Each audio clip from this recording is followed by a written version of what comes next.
वंदे मातरम के टुकड़े कर दिए। आपका मकसद है कि हम फिर से उसी अतीत में मंडराते रहें। नकाब ये पहना गया, उसी की तरफ हम देखते रहें। चोला ये पहना गया, जो हो चुका है, जो बीत चुका है। वंदे मातरम के साथ विश्वासघात क्यों हुआ? भाषण अच्छा देते हैं, लेकिन तथ्यों के मामले में कमजोर पड़े, बहुत कमजोर। वंदे मातरम इतना महान था, जिसकी भावना इतनी महान थी, तो फिर पिछली सदी में इसके साथ इतना बड़ा अन्याय क्यों हुआ? कि जिन्होंने स्वतंत्रता की लड़ाई लड़ी, उन पर सरकार नए आरोप लादने का मौका चाहे। आपातकाल थोप दिया गया। यही वंदे मातरम की ताकत थी कि देश खड़ा हुआ और परास्त करके रहा। हम तो देश के लिए हैं, हम देश के लिए हैं। आप चुनाव के लिए, हम देश के लिए हैं। एक भारत श्रेष्ठ भारत, इन सब का मंत्र एक ही था, वंदे मातरम।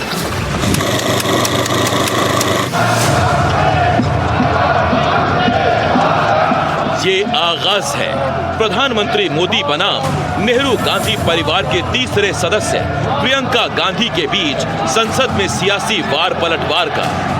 कांग्रेस का ये तुष्टीकरण की राजनीति को साधने का एक तरीका था।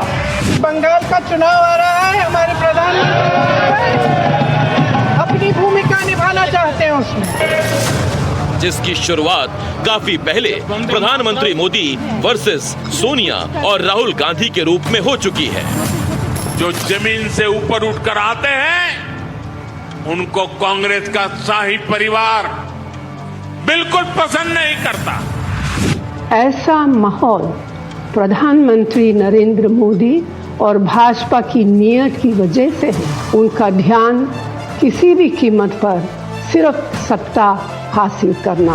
वोट चोर, गद्दी छोड़ दिखाओ। मैं नरेंद्र दामोदर दास मोदी ईश्वर की शपथ लेता हूं कि मैं विधि द्वारा स्थापित भारत के संविधान के प्रति सच्ची श्रद्धा और निष्ठा रखूंगा। तब किसने सोचा था कि हिंदुस्तान की सत्ता पर सबसे लंबे समय तक बने रहने वाले प्रधानमंत्री के रूप में उस नरेंद्र मोदी की पहचान होगी, जिनका मजाक कभी चाय वाला कहकर उड़ाया गया था। मैं आपको वायदा करता हूं कि इस 21वीं सदी में नरेंद्र मोदी कभी भी देश के प्रधानमंत्री नहीं बनेंगे। लेकिन यहां आकर चाय का वितरण करना चाहते हैं, तो हम उनके लिए कुछ जगह बना रखते हैं। भारत की प्रभुता। हालांकि जिस वक्त नरेंद्र मोदी ने जवाहरलाल नेहरू के बाद सबसे लंबे समय तक प्रधानमंत्री बने रहने का रिकॉर्ड बनाया, उस वक्त भी पीएम मोदी की चाय वाली पहचान का मजाक कांग्रेस बनाती रही, एआई के जरिए ही सही। आय चाहिए, चाय बोलो चाहिए, आय चाहिए, चाय बोलो चाहिए। संसद के शीतकालीन सत्र में हंगामा तो कई बार बरपा, लेकिन इस बार वंदे मातरम पर लोकसभा में बहस के दौरान प्रधानमंत्री के बयान पर प्रियंका गांधी ने जो कुछ कहा वो सुर्खियों का सबब बन गया। बातें आजादी की लड़ाई के दिनों की हो रही थीं, लेकिन उसके लिए लड़ाई वर्तमान की मिट्टी पर लड़ी जा रही थी। अंग्रेजों ने बंगाल विभाजन के साथ ही भारत को कमजोर करने के बीच और अधिक बोने की दिशा पकड़ ली थी। वंदे मातरम के स्वरूप पर सवाल उठाना, जिसे संविधान सभा ने स्वीकार किया, न सिर्फ उन महापुरुषों का अपमान करना है जिन्होंने अपने महान विवेक से ये निर्णय लिया, मगर एक संविधान विरोधी मंशा को भी उजागर करता है। गुलामी के दिनों में आजादी का सबसे सुंदर मंत्र था वंदे मातरम, लेकिन राजनीति की चक्की में इसके जज्बात भी पीसे जाने लगे। इसीलिए आजादी के 78 साल बाद वंदे मातरम बीजेपी और कांग्रेस के बीच राष्ट्रभक्ति की लड़ाई का कारण बनता गया। प्रधानमंत्री नरेंद्र मोदी ने पूछा कि राष्ट्रगीत को 2 छंदों तक ही क्यों सीमित किया गया, तो जवाब प्रियंका गांधी की तरफ से आया। जिन्ना की भावना से नेहरू जी अपनी सहमति जताते हुए कि वंदे मातरम की, ये जो उन्होंने सुभाष बाबू को लिखा है, वंदे मातरम की आनंद मठ वाली पृष्ठभूमि मुसलमानों को इरिटेट कर सकती है। प्रधानमंत्री नरेंद्र मोदी और नेहरू गांधी परिवार के बीच दरार और तकरार का एक पहलू पहले प्रधानमंत्री पंडित जवाहरलाल नेहरू भी हैं। हालांकि कई ऐसे मौके आए हैं जब राष्ट्र निर्माण में नेहरू की भूमिका का प्रधानमंत्री मोदी ने सराहना की है। आजादी का जंग भी लड़ने वाले और आजादी के बाद देश बनाने वाले भी, डॉक्टर राजेंद्र प्रसाद जी हो, नेहरू जी हो, सरदार वल्लभ भाई पटेल, श्यामा प्रसाद मुखर्जी, लाल बहादुर शास्त्री, दीनदयाल उपाध्याय, जयप्रकाश नारायण, राम मनोहर लोहिया, आचार्य विनोबा भावे, नानाजी देशमुख, सुब्रमण्यम भारती, अनगिनत ऐसे महापुरुषों को आज नमन करने का अवसर है। प्रधानमंत्री नरेंद्र मोदी की राजनीति संघर्षों की उंगली पकड़कर सत्ता की सबसे बड़ी चोटी तक पहुंचने की है। वहीं नेहरू गांधी परिवार को राजनीति विरासत में मिली है। अगर बात राहुल गांधी की करें तो वो भारत के इस ताकतवर राजनीतिक परिवार की छठी पीढ़ी के नेता हैं। नेहरू गांधी परिवार से राजनीति में आने वाले पहले व्यक्ति मोतीलाल नेहरू थे, जो अपने जमाने के जाने माने वकील थे। अंग्रेजों की गुलामी के दौर में वो 2 बार कांग्रेस के अध्यक्ष रहे। उसी दौरान उनके बेटे जवाहरलाल नेहरू भी राजनीति में आए, जो आजादी के बाद 17 साल तक देश के प्रधानमंत्री रहे।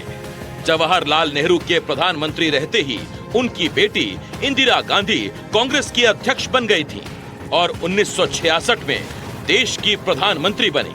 तो वहीं उनके पति फिरोज गांधी सांसद थे। इंदिरा गांधी के छोटे बेटे संजय गांधी भले ही सांसद रहे, लेकिन कहा जाता है कि दोबारा जब इंदिरा गांधी 1980 में सत्ता में आई तो वो सबसे ताकतवर नेता थे। लेकिन 1980 में ही विमान दुर्घटना में संजय गांधी के निधन के बाद राजीव गांधी राजनीति में आए और इंदिरा गांधी की हत्या के बाद 1984 में ही कांग्रेस अध्यक्ष भी बने और देश के प्रधानमंत्री भी। 1998 में राजीव गांधी की पत्नी सोनिया गांधी राजनीति में आई और कांग्रेस की अध्यक्ष बनी। 1999 से साल 2004 तक वो लोकसभा में विपक्ष की नेता भी रहीं। 2004 में राजीव और सोनिया गांधी के बेटे राहुल गांधी राजनीति में आए, जो पहले सांसद बने, फिर कांग्रेस के उपाध्यक्ष और फिर अध्यक्ष भी।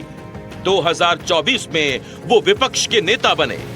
वहीं राहुल गांधी की बहन प्रियंका गांधी कांग्रेस की महासचिव और सांसद हैं। इस वक्त भी जहां राहुल गांधी और प्रियंका गांधी लोकसभा के सदस्य हैं, वहीं सोनिया गांधी राज्यसभा की सदस्य हैं। उनका प्रभाव इतना है कि राज्यसभा में विपक्ष के नेता और कांग्रेस के अध्यक्ष मल्लिकार्जुन खड़गे ने सदन में ही यहां तक कह दिया था कि वो सोनिया की बदौलत ही इस पद पर बैठे हुए हैं। मेरे को बनाने वाले यहाँ बैठे हैं, श्रीमती सोनिया गांधी जी। ना रमेश बना सकता है, ना आप बना सकते हैं, जनता ने मुझे बनाया जी। सोनिया गांधी का राजनीति में प्रवेश 1998 में हुआ, जब सीताराम केसरी कांग्रेस के अध्यक्ष थे। तब तक कांग्रेस की स्थिति काफी खराब होने लगी थी। 1996 में नरसिम्हा राव सरकार के पतन और उसके बाद 1997 में पहले देवेगौड़ा और फिर गुजराल सरकार के गिरने के बाद कांग्रेस के लिए उभरने का रास्ता दिख नहीं रहा था। वैसी स्थिति में केसरी को हटाकर कांग्रेस ने सोनिया गांधी को अपना अध्यक्ष बना दिया।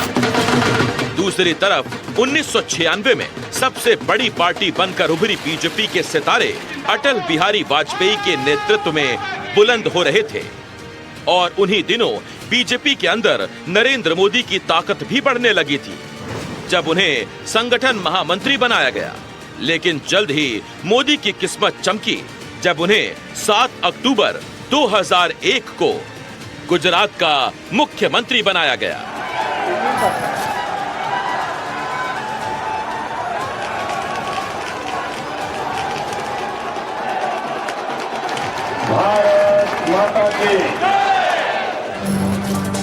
मुख्यमंत्री बनने के बाद नरेंद्र मोदी भले ही गुजरात चले गए, लेकिन उनकी आहट दिल्ली तक सुनाई पड़ती थी। हालांकि जब वो मुख्यमंत्री बने थे तब केंद्र में भी बीजेपी की अगुवाई वाली एनडीए की सरकार थी, लेकिन 2004 में दिल्ली की सत्ता का समीकरण बदल गया। एनडीए हार गई और कांग्रेस की अगुवाई वाली यूपीए जीत गई। अब बारी सोनिया गांधी की थी, जिनका प्रधानमंत्री बनना तय माना जा रहा था। लेकिन सोनिया ने ये कहकर सबको चौंका दिया कि उनकी अंतरात्मा इसकी गवाही नहीं देती। Yet, I must abide by the principle which have guided me all along. Sonia के इस ऐलान से हंगामा मच गया। कांग्रेस के तमाम बड़े बड़े नेता मनुहार करते रहे, लेकिन सोनिया नहीं मानी। आखिरकार सोनिया के कहने पर ही प्रधानमंत्री पद का ताज डॉक्टर मनमोहन सिंह के सिर पर सजा। दिल्ली में 10 साल मनमोहन सिंह जी प्रधानमंत्री थे, लेकिन रिमोट कंट्रोल 10 जनपद में मैडम के पास था। 2004 में कांग्रेस की अगुवाई में मनमोहन सिंह की सरकार बनने के बाद बिहार से लेकर उत्तर प्रदेश और बंगाल से लेकर असम तक और तमिलनाडु से लेकर केरल तक कई राज्यों में चुनाव हुए, लेकिन उन चुनावों में वो सरगर्मी नहीं रही जो गुजरात के चुनाव को लेकर थी। 2007 के उस चुनाव में सोनिया गांधी का नरेंद्र मोदी पर एक बयान कांग्रेस को बहुत भारी पड़ गया, जो उस वक्त गुजरात के मुख्यमंत्री थे। सच्चाई ये है कि आज गुजरात की सरकार चलाने वाले झूठे बेईमानी डर और मौत के सौदागर हैं। दरअसल कांग्रेस के बड़े नेताओं के मोदी विरोधी बयान कई बार कांग्रेस पर ही भारी पड़ गए। उनकी कुछ झलकियों को देखेंगे तो चीजें साफ हो जाएंगी। 2007 विधानसभा चुनाव में सोनिया गांधी का मौत का सौदागर वाला बयान कांग्रेस के लिए बैकफायर कर गया। इससे वोटों का ऐसा ध्रुवीकरण हुआ कि बीजेपी ने 182 सीटों वाली गुजरात विधानसभा में 117 सीटें जीत ली और कांग्रेस को 59 सीटें ही मिल पाईं। उसी तरह 2014 के लोकसभा चुनाव से पहले सोनिया गांधी ने कर्नाटक में बीजेपी के प्रधानमंत्री पद के उम्मीदवार नरेंद्र मोदी पर जहर की खेती करने का आरोप लगाया। इससे कांग्रेस को कोई फायदा नहीं हुआ। उसी दौरान नेहरू गांधी परिवार के करीबी माने जाने वाले कांग्रेस नेता मणिशंकर अय्यर ने मोदी को चाय वाला कहकर फप्ती कसी थी, जिसको उस चुनाव में बीजेपी ने जमकर भुनाया और प्रधानमंत्री मोदी की छवि एक आम आदमी के रूप में जमकर निखरी। बीजेपी की पूर्ण बहुमत की सरकार बन गई और कांग्रेस 44 सीटों पर सिमट गई। उसी तरह 2017 के गुजरात विधानसभा चुनाव के दौरान भी मणिशंकर अय्यर ने प्रधानमंत्री मोदी को नीच किस्म का आदमी कह दिया। पीएम मोदी ने इसे जमकर भुनाया, जिसका नतीजा ये हुआ कि जहां बीजेपी की हालत कमजोर दिख रही थी, वो वहां चुनाव जीत गई और कांग्रेस की सारी उम्मीदें मिट्टी में मिल गई। हालांकि उससे पहले 2017 में उत्तर प्रदेश के विधानसभा चुनावों के दौरान ही राहुल गांधी ने प्रधानमंत्री नरेंद्र मोदी के लिए जवानों के खून की दलाली जैसे शब्दों का इस्तेमाल किया। उस चुनाव में बीजेपी ने प्रचंड बहुमत के साथ 28 साल बाद उत्तर प्रदेश में सरकार बनाई थी। 1947 से 1964 तक जवाहरलाल नेहरू देश के प्रधानमंत्री रहे। उनके बाद उनकी बेटी इंदिरा गांधी 1966 से 1977 और फिर 1980 से 1984 तक देश की प्रधानमंत्री रही। इंदिरा गांधी की हत्या के बाद उनके बेटे राजीव गांधी प्रधानमंत्री बने, जिन्होंने 1984 से 1989 तक देश की बागडोर संभाली। बल्कि 1984 में राजीव गांधी को 415 सीटों के साथ जैसा प्रचंड बहुमत मिला, वो बहुमत किसी और प्रधानमंत्री को अब तक नसीब नहीं हुआ। उसके बाद कांग्रेस को ये लगने लगा था कि अब उसकी सत्ता का सूरज कभी अस्त नहीं होगा, लेकिन बोफोर्स तोप कांड के साए में वीपी सिंह की बगावत ने राजीव गांधी की छवि को ऐसा धक्का पहुंचाया कि कांग्रेस 1989 का चुनाव हार गई। बीजेपी और लेफ्ट फ्रंट के समर्थन से वीपी सिंह प्रधानमंत्री बने, लेकिन तब बीजेपी के राष्ट्रीय अध्यक्ष लाल कृष्ण आडवाणी ने कांग्रेस के विकल्प के रूप में बीजेपी को खड़ा करने के लिए राम रथ यात्रा निकाली थी, और उस राम रथ यात्रा में आडवाणी के रणनीतिकार बने थे नरेंद्र मोदी, जो उन दिनों गुजरात बीजेपी के सचिव थे। मन में संकल्प किया हुआ है कि 30 अक्टूबर को वहां पर पहुंच करके कार सेवा करेंगे और मंदिर वहीं बनाएंगे, उसको कौन रोकेगा। राम रथ यात्रा का असर ये हुआ कि 1991 के चुनाव में बीजेपी देश की दूसरी सबसे बड़ी पार्टी बन गई और उसके नेता लाल कृष्ण आडवाणी विपक्ष के नेता बने। इसके बाद बीजेपी का प्रभाव बढ़ता गया और कांग्रेस लुढ़कती गई। इतना तो सही है कि 1989 के बाद नेहरू गांधी परिवार का कोई सदस्य देश का प्रधानमंत्री नहीं बना, लेकिन 1998 से 2022 तक कांग्रेस का अध्यक्ष पद सोनिया गांधी के पास रहा, या फिर कुछ समय के लिए राहुल गांधी के पास। शाहजादे ने राजा महाराजा को बुरा भला कह दिया, उनकी तो आलोचना कर दी, लेकिन भारत के इतिहास में जो अत्याचार नवाबों ने किए, निजामों ने किए, सुल्तानों ने किए, बादशाहों ने किए, उसकी बात पर तो शाहजादे के मुंह पर ताला लग जाता है। 2014 में नरेंद्र मोदी के लिए दिल्ली प्रवेश के रास्ते में कांग्रेस खड़ी थी। उस वक्त कांग्रेस की अध्यक्ष सोनिया गांधी थी, तो वहीं ये साफ हो चुका था कि अब कांग्रेस के नेता राहुल गांधी ही होंगे। नाम भले उनका आधिकारिक तौर पर नहीं लिया गया, लेकिन 2014 के चुनाव में कांग्रेस का चेहरा राहुल गांधी थे। उसमें बीजेपी से प्रधानमंत्री पद के उम्मीदवार नरेंद्र मोदी ने शानदार बहुमत हासिल किया। दुनिया की चकाचौंध से दूर प्रधानमंत्री नरेंद्र मोदी का परिवार एक आम परिवार की तरह ही रहता है। प्रधानमंत्री नरेंद्र मोदी के पिता दामोदर मोदी चाय की दुकान चलाते थे और माता हीराबा गृहिणी थी।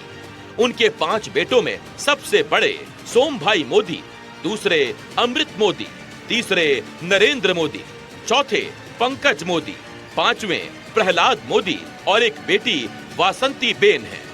अब जब हम छोटे थे तो हमारा गुजारा करने के लिए वे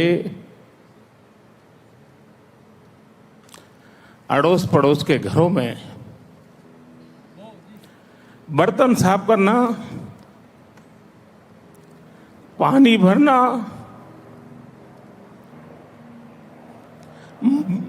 मजदूरी करना। आप कल्पना कर सकते हैं कि एक मां ने अपने बच्चों को बड़ा करने के लिए अपने परिवार को सत्ता की राजनीति से दूर रखने वाले नरेंद्र मोदी ये मानते हैं कि राजनीति में परिवारवाद देश और समाज के विकास में बाधक है।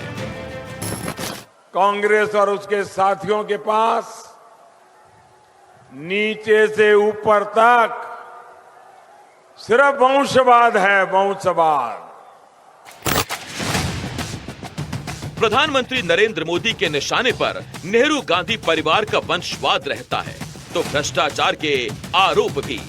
2025 के अप्रैल महीने में तब हंगामा मच गया जब नेशनल हेराल्ड केस में ईडी ने कांग्रेस की पूर्व अध्यक्ष सोनिया गांधी और राहुल गांधी के खिलाफ चार्जशीट दायर कर दी। इस मामले में ईडी ने आरोपियों पर 988 करोड़ रुपए के मनी लॉन्ड्रिंग का आरोप लगाया। इस मामले में सोनिया गांधी को आरोपी नंबर 1 बनाया गया तो राहुल गांधी को आरोपी नंबर 2। इन दोनों नेताओं के अलावा Suman Dubey, Sam Pitroda, Young Indian company, Dotex Merchandise Private Limited और सुनील भंडारी को भी आरोपी बनाया गया। देश का फर्स्ट फैमिली जिसको बड़ा बोला जाता था, 4 पीढ़ी से जिन्होंने देश को राज किया है, उनको जमानत पर निकलना पड़े और वो भी पैसों की हेराफेरी में। ये बात अपने आप में बहुत बड़ी है। ये जो लड़ाई चल रही है, ये राजनीतिक लड़ाई तो है, मगर ये विचारधारा की लड़ाई भी है। भारत के प्रधानमंत्री के रूप में नरेंद्र मोदी के 11 साल के कार्यकाल में कांग्रेस का चेहरा मूल रूप से राहुल गांधी ही रहे। इस दौरान राहुल गांधी के तेवर बनते बिगड़ते और बदलते रहे।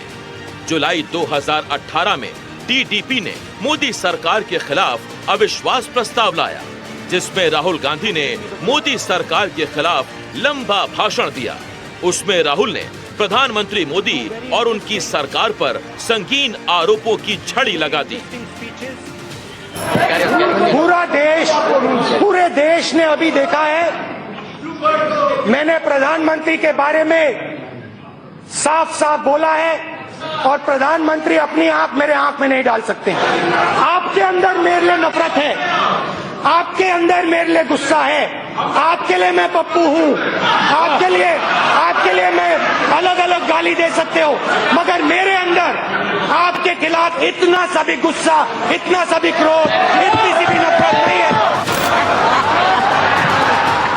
नोटबंदी से लेकर किसानों के सवालों पर राहुल गांधी ने तब मोदी सरकार को घेरा था, लेकिन अंत में वो अपनी सीट से उठे और नरेंद्र मोदी के पास जाकर उनको गले लगा लिया।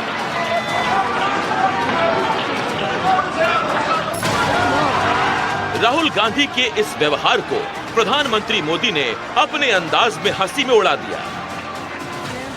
अभी तो चर्चा प्रारंभ हुई थी, मतदान नहीं हुआ था,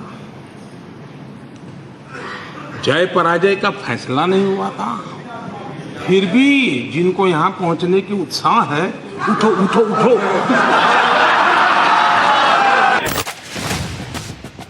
नरेंद्र मोदी का संसदीय राजनीति में पदार्पण सोनिया गांधी से 2 साल बाद और राहुल गांधी से 3 साल पहले हुआ था। वो 2001 में गुजरात के मुख्यमंत्री बने, जबकि सोनिया गांधी 1999 में पहली बार सांसद बनी और राहुल गांधी 2004 में पहली बार संसद पहुंचे थे। इस लिहाज से आप कह सकते हैं कि तीनों नेताओं की संसदीय राजनीति की शुरुआत करीब करीब एक साथ ही हुई है। हालांकि राहुल गांधी या सोनिया गांधी की तुलना में नरेंद्र मोदी बीजेपी में काफी पहले से सक्रिय थे। उससे पहले करीब 13 साल तक उन्होंने आरएसएस से समाज सेवा और सामाजिक ताने बाने को समझा था, तो 14 साल बीजेपी के संगठन में रहकर पार्टी चलाने के काम को सीखा था। वहीं गुजरात का 13 साल तक मुख्यमंत्री रहते हुए मोदी ने सरकार कैसे चलाई जाती है इसको अच्छे से समझ लिया था। इन 40 वर्षों के अनुभवों ने मोदी को प्रधानमंत्री के रूप में इतना तजुर्बेकार बना दिया कि वो लगातार सबसे लंबे समय तक प्रधानमंत्री बने रहने वाले दूसरे नेता बन गए हैं। लेकिन 2 दशक की संसदीय पारी में राहुल गांधी ऐसी कामयाबी हासिल नहीं कर पाए। हालांकि तमाम मुद्दों पर उन्होंने प्रधानमंत्री मोदी को घेरने की कोशिश जरूर की। चौकीदार चोर है नारा है, चौकीदार चोर है सच्चाई है, और चौकीदार चोर है रियलिटी है। और मैं ना नरेंद्र मोदी से, ना बीजेपी से, ना किसी और से अपोलोजाइज कर रहा हूं। मैं गर्व के साथ कहना चाहता हूं, हम चौकीदार भी हैं, हम भागीदार भी हैं।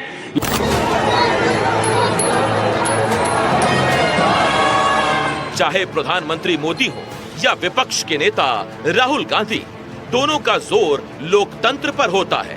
भारत सबसे बड़ा लोकतंत्र होने के नाते दुनिया में सम्मान की नजरों से देखा जाता है, लेकिन इस सम्मान पर सवालिया निशान तब लगा था जब 1975 में इमरजेंसी लगाई गई थी। इमरजेंसी के सवाल पर ही पीएम मोदी के निशाने पर नेहरू गांधी परिवार आ जाता है, खासकर पूर्व प्रधानमंत्री इंदिरा गांधी, जिनके राज में ये सब हुआ था। इमरजेंसी का भी दौर देखा है। संविधान की किस प्रकार से कुचला गया। नेहरू गांधी परिवार के पास देश पर शासन करने का सबसे ज्यादा अनुभव है। साथ ही इंदिरा गांधी और राजीव गांधी की शहादत की विरासत है। लेकिन प्रधानमंत्री इस नहले पर तहला फेंक देते हैं कि उनकी नजरों में तो 140 करोड़ हिंदुस्तानियों का उनका भरा पूरा परिवार है। 140 करोड़ देशवासी, यही मेरा परिवार है।